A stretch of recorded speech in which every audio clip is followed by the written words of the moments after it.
They set her up on a fake date, but Millionaire's daughter called her mommy. At the luxury restaurant, he froze when his daughter shouted words that shattered the room. "Mummy, you came back." Brian Anderson's heart stopped, knowing the woman across from him was no mother at all. Laughter erupted from a nearby table, sharp and merciless. A cruel setup had turned into his child's heartbreak made public. What would you have done in his place? Welcome to Emotional Echoes, a channel where emotions come alive and every story leaves a lasting echo in your heart. Please subscribe to Emotional Echoes channel. Help us reach 1,000 subscribers so more souls can feel these stories. Now, let me tell you the story. Stay with my video till the very end and let me know where you're watching from so I can see how far this story spreads. At the luxury restaurant Rosewood Bistro, golden lights glimmered against polished glass and soft jazz hummed in the background. Jenna's heels clicked nervously across the marble floor as she followed the hostess through rows of candlelit tables. Her pulse pounded, every step reminding her that this night had been planned as entertainment, not romance. From a corner table, Vanessa's voice cut sharp through the music. Well, look who actually showed up. The office charity case." Her friends laughed, their eyes flicking to their phones already recording. One of them added with mock sweetness, "Maybe tonight she finally finds her prince. Though I wonder what kind of man agrees to this." The table erupted in giggles, loud enough for half the restaurant to hear. Jenna's cheeks burned hot. She wanted to turn back, but the hostess kept walking. Vanessa leaned again, voice dripping venom. "Careful, Jen. Don't trip on that cheap dress. Wouldn't want to embarrass yourself before the fairy tale even begins." The laughter stung sharper than glass. Jenna's fingers clenched around her purse strap as she lowered her eyes, praying for invisibility. Finally, the hostess stopped at a reserved table. A man sat waiting, plain shirt, tired eyes, his posture calm but alert. For a fleeting moment, Jenna felt relief. He wasn't the monster Vanessa had painted. But then her breath caught. Beside him sat a little girl with brown curls, a stuffed bunny pressed against her chest. Jenna froze, confusion knotting her stomach. Vanessa's laughter shrieked louder from the corner. "Oh my God, he actually brought his kid. You can't make this up." Phones tilted higher, recording every second. Then came the moment no one expected. The little girl pushed her booster seat back with a screech and ran forward. Her small voice pierced the silence. "Mommy, you came back." The restaurant went still. Jenna's knees weakened, her chest hollow. Before she could step back, two small arms locked tight around her legs. Sophie's tears soaked through her cardigan as she sobbed. "Please don't leave me again, Mommy." Vanessa's laughter cracked the silence, cruel and triumphant. "This is priceless. The kid thinks she's her mom." The room filled with whispers, cameras flashing, and Jenna stood trapped under every stare, humiliated in a way she had never known. Brian's voice cut through the noise, steady and sharp. "You laugh because you have never buried the person you love. You mock because you have never had to tell a child why their mother is never coming home." He rested a firm hand on Sophie's small shoulder, his gaze fixed on Vanessa's table. "Show some respect." For a moment, the laughter cracked. A few eyes shifted, guilt flickering in their faces. But it didn't last. The whispers began again, hushed but sharp, cameras still raised, the glow of recording screens burning into Jenna's skin. Jenna sank into the chair across from Brian, her legs too weak to hold her. Sophie pressed close against her side, clutching her cardigan as if she were a lifeline. Jenna's hands trembled in her lap, her heart thundering, every breath shallow. The restaurant had not moved on. A man at the next table leaned toward his companion, muttering just loud enough. Poor guy. He brought a desperate woman to babysit his grief. His date winced, but said nothing. Jenna heard every word, and it cut deep. Vanessa's friends hunched together, their giggles disguised behind wine glasses. One tilted her phone higher for a better shot, whispering with a smirk, "Fake mummy, this is going to be gold tomorrow." The phrase stuck in Jenna's chest like a thorn.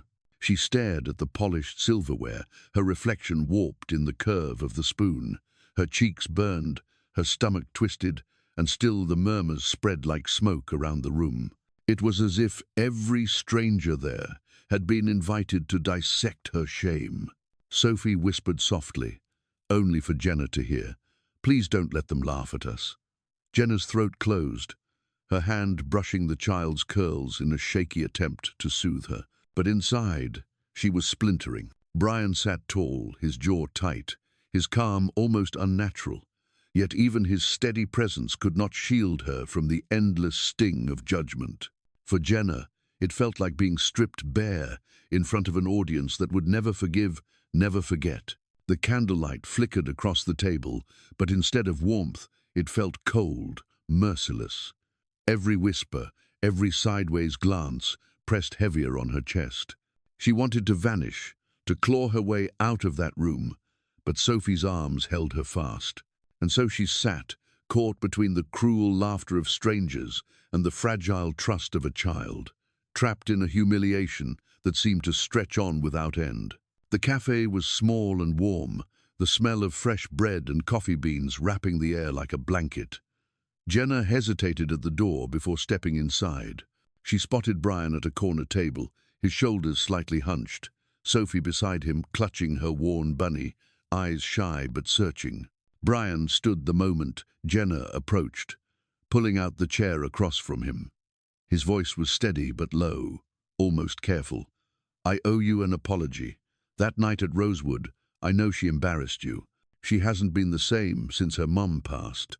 Sometimes she sees what she wishes was still here." Sophie's cheeks flushed pink, her little voice trembling. "I didn't mean to make you sad, Mommy." The words slipped again, and she hid her face against the stuffed bunny.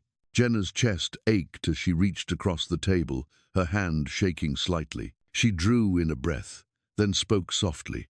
"There's something you don't know. Sophie has come to my neighborhood before, more than once. She stood outside my door and called for her mother. She wouldn't leave, no matter what I said." Brian froze, his fingers tightening on the edge of the table. His eyes flicked between Jenna and his daughter, disbelief etched in every line of his face. Jenna kept going, her voice raw but steady. "I couldn't just turn her away. She's only a little girl missing her mum. So I took her to the park. I bought her ice cream. We sat on a bench, and she laughed at the ducks waddling by." Jenna's eyes filled as she remembered. But then, in the middle of her laughter, she suddenly cried so hard, I thought her tiny body would break. She said she wanted her mum back. I held her, told her stories until her sobs turned into hiccups. She fell asleep with her head in my lap, and I stayed there, even when my legs went numb, because I couldn't bear to move her. Brian's breath caught. His hand trembled as he brushed at his face, his composure slipping. "So you're the one. You've been there when I wasn't." His voice cracked, the weight of guilt pulling it low. Jenna lowered her eyes, her throat tight. "I never meant to replace anyone. I only wanted to give her a little kindness. No child should cry alone in the dark." The cafe hummed quietly around them, but for Brian, the world had gone still. Sophie peeked up from her bunny, her gaze wide, uncertain, but shining with something fragile. In that moment, Brian understood. His daughter hadn't been confused. She had found comfort where she needed it most, and it was Jenna who had been there, holding out her hand when no one else did. The little Italian restaurant was warm and cozy, a quiet break from the chaos Jenna had come to expect. She sat across from Brian, the table soft with candlelight, and for a moment she allowed herself to breathe. Sophie was beside her, crayons scattered across the paper placemat, tongue peeking from the corner of her mouth as she drew with fierce concentration. When Sophie finally looked up, her grin stretched wide. She pushed the paper toward Jenna with both hands. On it was a rainbow, arched across the sky, and beneath it, 3 figures holding hands, a man, a woman, and a little girl in the middle. Jenna's heart tightened as she traced the uneven lines with her fingertips. She smiled at Sophie, whispering thank you, her voice breaking in the middle. Brian watched quietly, his eyes soft with something Jenna didn't dare name. Sophie leaned against Jenna's arm, proud of her work, humming under her breath. For that brief moment, it almost felt safe. like the world had forgotten its cruelty. But the world hadn't forgotten. Two women from Jenna's office slid into the booth behind her. Their laughter was sharp, deliberate, the kind of sound meant to cut. One of them spoke louder than necessary. "Look at her. She's already playing house. What a joke." The second chimed in, voice dripping with pity that wasn't real. "Poor guy. Doesn't even realize he's just her ticket out of that sad apartment." Their laughter rang out, filling the small space, and Jenna's shoulders stiffened. Her pulse hammered as she bent her head toward Sophie's drawing, pretending to study it longer. She forced a smile, brushed a curl from Sophie's forehead, and whispered how beautiful it was. But her hands trembled on the paper, and her stomach churned with shame. Brian's eyes flicked toward the women, his jaw tightening. He didn't speak, but Jenna could feel his silence like a shield, heavy and unyielding. Still, the whispers clawed at her, each word sinking deep into her chest. She wanted to disappear, to sink through the floor. Sophie looked up, oblivious to the cruelty. "Do you like it, Mommy?" she asked softly, her small voice filled with pride. Jenna's throat closed. She nodded, pressing a kiss to Sophie's curls, even as her eyes blurred with tears. The laughter behind her lingered, sharp and ugly, but at that table, under the dim light, Jenna clung to the fragile warmth Sophie had offered her. One half of her felt lifted by the child's love, the other crushed beneath the weight of judgment that would not let her go. Jenna sat on the park bench, her hands knotted in her lap. The night air was cool, the lamplight spilling across the path in soft circles. For a long time she said nothing, her voice trapped in her chest, until finally the words slipped out. She told Brian about the man she had once trusted, how she had saved every dollar for her mother's treatment, only to watch him drain it all and vanish. She admitted the betrayal had left her hollow, working harder, building walls, and convincing herself that love was nothing but a cruel illusion. Her voice cracked as she said she had never told anyone all of this before. She stared at the ground, ashamed of the weakness in her voice. When she stopped, silence wrapped around them, heavy and suffocating. Only the faint sound of wind rustling through the leaves filled the space. Jenna kept her eyes down, bracing for judgment, but Brian did not speak. The pause stretched until it felt unbearable. Finally, Brian drew a long breath, his gaze fixed on the glowing lamppost across the street. His voice came low, steady, but burdened. He said his wife had been diagnosed with ovarian cancer. The doctors had given them hope, but within months she was gone. His daughter had been just a year old, too small to understand why her mother never came back, yet old enough to feel the absence. He confessed he often sat in the dark with Sophie crying beside him, powerless to explain why the world had stolen her comfort. Jenna's throat tightened as she listened. She reached out without thinking, her fingers brushing his hand before she pulled back, afraid to cross a line. She whispered that she knew what it was like to carry grief while pretending to be strong for someone else. Brian's jaw tensed, his eyes damp, but he gave a small nod, as if her words had touched something raw inside him. The quiet between them shifted. For the first time, it was not just silence, but a fragile kind of understanding. They both carried wounds that had never fully healed, scars that shaped every choice they made. Yet in sharing them, the weight seemed a little less unbearable. Jenna realized she was not alone in her brokenness, and Brian, watching her fight back tears under the streetlight, saw not pity, but someone who mirrored his own pain. Still, both of them felt the gulf between their lives. He was a man of means, respected, untouchable. She was a woman clinging to what little she had left. The distance was real, but on that bench, under the glow of the street lamps, it mattered less than the simple truth. Two broken hearts had finally found someone who understood. The storm hit on a Tuesday morning. Jenna walked into the office and felt it instantly. Every head turned, every whisper followed her like smoke. On her phone, a notification glowed. Vanessa had posted the clip. Sophie's voice rang out clear as day. "Mommy, you came back," followed by laughter in the background. The caption read, "Some women are so desperate they steal a child's grief." By noon, the video was everywhere. In the hallways, People smirked as she passed. "Fake mommy," someone muttered near the copier. Two co-workers leaned over a phone in the break room, laughing into their sleeves. Even those who said nothing let their silence speak louder than words. Jenna's cheeks burned as she sat at her desk, each keystroke a battle against the suffocating weight of humiliation. Her phone buzzed again and again, Brian trying to reach her, but she couldn't bear to face him. With a shaking hand, she powered it off and slid it into her drawer.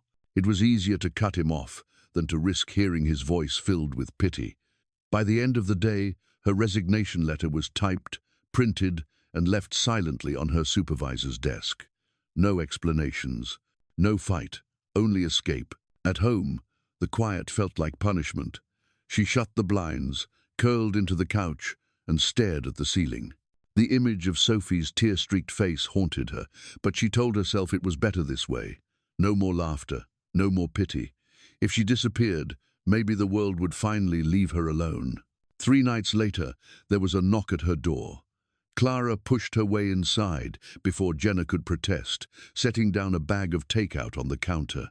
Her eyes blazed with a mix of anger and hurt. "You cut off Brian. You even blocked me for a day. Do you really think silence will fix this?" Jenna wrapped her arms around herself, voice barely above a whisper. "I can't face them. I can't face him. He's everything I'm not. He has stability, respect. I'm just pathetic." A joke to everyone, even at work. Her throat tightened as the words tumbled out. "If I let Sophie love me, I'll only hurt her too." Clara's voice cracked, half fury, half sorrow. "You think that's what this is about? That little girl doesn't care about titles or money. She cares about who shows up when she cries. And Brian, he doesn't see you as weak. He sees you as the one person who reached out when his world fell apart." Clara's eyes softened, but her words stayed sharp. "You're not afraid of being used, Jenna. You're afraid of being loved for real, no conditions, no escape, and that terrifies you." The room went still. Jenna buried her face in her hands, sobs breaking free at last. Clara sat beside her, wrapping an arm around her shoulders, her anger fading into quiet compassion. For the first time in weeks, Jenna let herself cry, not from humiliation, but from the crushing fear that maybe Clara was right. Maybe the only thing standing in her way was herself. The knock came just after sunset. Jenna opened the door to find Brian standing in the dim hallway, Sophie cradled in his arms. The little girl wriggled free, clutching a folded piece of paper, her eyes bright with hope. She held it out with both hands. "It's our family," she whispered. Jenna's hands trembled as she unfolded the paper. Crayon figures smiled beneath a rainbow, one tall, one small, one with golden hair too much like her own. The colors blurred as tears filled her eyes. She wanted to smile, to pull Sophie into her arms, but her body froze in the doorway. Sophie's gaze searched her face, wide and trusting. Jenna's knees bent slightly, her arms lifting halfway as if to embrace her. But then her breath caught, a sharp ache cut through her chest. She hesitated, her hands trembling in the air, caught between instinct and fear. She took a step forward, then stopped. Her tears spilled as she whispered, broken and raw. "I want to, but I can't. I can't be your mother. If I try, I'll only shatter you more. Your real mum cannot be replaced, and pretending will only hurt you." Sophie's lips quivered, her small shoulders shaking, but she didn't cry. She only looked at her father, confusion clouding her face. Brian's jaw tightened as he placed a steady hand on her shoulder, his eyes unreadable but filled with sorrow. Jenna's body leaned toward them again, desperate to bridge the gap. But fear held her back, dragging her arms to her sides. She sobbed as Sophie's hope dimmed, the crayon drawing slipping from Jenna's trembling fingers onto the floor. Brian gave Jenna one long, searching look. Then he turned silently, guiding Sophie down the hallway. The door closed softly behind them, but its finality echoed like a slammed gate. Jenna staggered backward, collapsing against the wall. Her chest heaved with sobs, her hands pressed to her mouth. The apartment felt cavernous, every corner ringing with emptiness. She sank to the floor, curling around the fallen drawing, the rainbow now smeared with her tears. The cruelty of the office had burned her pride, but this loss scorched her soul. Rejecting Sophie had torn something deeper than humiliation. It was the family she secretly longed for, the fragile hope she didn't believe she deserved. And now it was gone.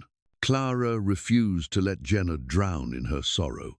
One Saturday morning, she grabbed her by the arm and dragged her into a downtown hotel where the Women Who Rise conference was being held. Jenna sat in the back row, her hair tied simply, her eyes dull, clutching the program like a shield she never opened. She barely listened as one speaker after another told stories of loss and triumph. Her mind was stuck in the image of Brian walking away, Sophie's hopeful eyes crushed by her rejection. Clara whispered beside her, "Just stay. Maybe you'll hear something you need." Jenna sighed, but stayed seated. Then the host's voice boomed across the ballroom. "Our final speaker today is a man many of you know for his quiet contributions to this city. Please welcome Brian Anderson." Jenna's head shot up, her heart stumbling in her chest, as Brian walked onto the stage in a dark navy suit. The applause filled the room, but all Jenna could hear was her own pulse. Brian smiled gently, his eyes sweeping over the crowd, until they stopped on her for just a second. Then he began, his voice calm but filled with weight. "I lost my wife to cancer 2 years ago. I was left with a 1-year-old daughter and no idea how to comfort her." He spoke of nights when Sophie cried for a mother who could never come back, and how powerless he felt. He admitted that grief does not vanish, it only changes shape. And sometimes healing comes not from replacing what was lost, but from someone who chooses to stay when they don't have to. The room was silent, hundreds of women leaning into his words. Brian's voice softened as he said that love does not erase. It heals, it rebuilds, and sometimes it walks into your life disguised as a stranger who carries your pain as if it were their own. Jenna's chest tightened. Her eyes blurred as she realized he was not speaking to an audience of strangers, but to her. Every sentence felt like a hand reaching out, pulling her from the dark corner where she had hidden. Tears slipped down her cheeks before she could stop them. She pressed her face into her hands, shaking, while Clara squeezed her shoulder. "That's for you," Clara whispered. Jenna nodded through her tears. She finally understood. Brian was not asking her to replace what was gone. He was asking her to believe that healing could be shared. The community center smelled faintly of paint and crayons when Jenna stepped inside. She carried nothing but a tote bag filled with brushes, her heart racing, as if she was stepping into a new life. Children laughed in the next room, their voices rising like music, and she followed the sound until she saw Sophie among them. The little girl's head lifted at once. She dropped the crayon in her hand and sprinted across the floor with arms wide open. Her voice cracked with joy as she buried herself into Jenna's waist. "If you stay, Daddy will smile more. And I can smile too." The words broke through every wall Jenna had built around her heart. Jenna knelt down and hugged her tightly. Tears burned her eyes as she whispered that she was not here to replace anyone, but she wanted to stay. Sophie nodded like she had been waiting to hear those words all along. Her small arms wrapped even tighter around Jenna's neck. When Jenna looked up, Brian was standing by the doorway. He hadn't moved closer, as if afraid she would vanish if he did. Their eyes met, and he saw her answer before she spoke it. She gave a small, trembling nod that carried the weight of a promise. Brian stepped forward then, his hand resting gently on Sophie's shoulder. The three of them stood there in the warm, noisy classroom, with paper butterflies on the walls and brushes scattered across tables. It wasn't perfect, but it felt real, like a beginning worth choosing. There was no ring, no applause, no grand gesture. Only 3 people choosing to hold on to each other, deciding that family could be built from broken pieces if love had the courage to stay. Jenna took Sophie's hand in one of hers and Brian's hand in the other. The rainbow Sophie once drew now alive between them in spirit. The children around them painted and laughed, and Jenna smiled through her tears. She finally understood. Love did not erase the ones who were gone. Love taught you how to heal, how to open your heart again, and how to believe in tomorrow. From a cruel setup in a luxury restaurant to a quiet promise inside a community center, this journey showed how shame and loss can slowly turn into healing and love. Jenna, Brian, and Sophie discovered that family is not always about blood, but about the courage to stay, to comfort, and to open one's heart again. Their story reminds us all that compassion has the power to rebuild lives everywhere. If this story touched you, share your thoughts in the comments and let me know where you're watching from. Please like, share, and subscribe to Emotional Echoes so more souls can feel these stories. Thanks for listening.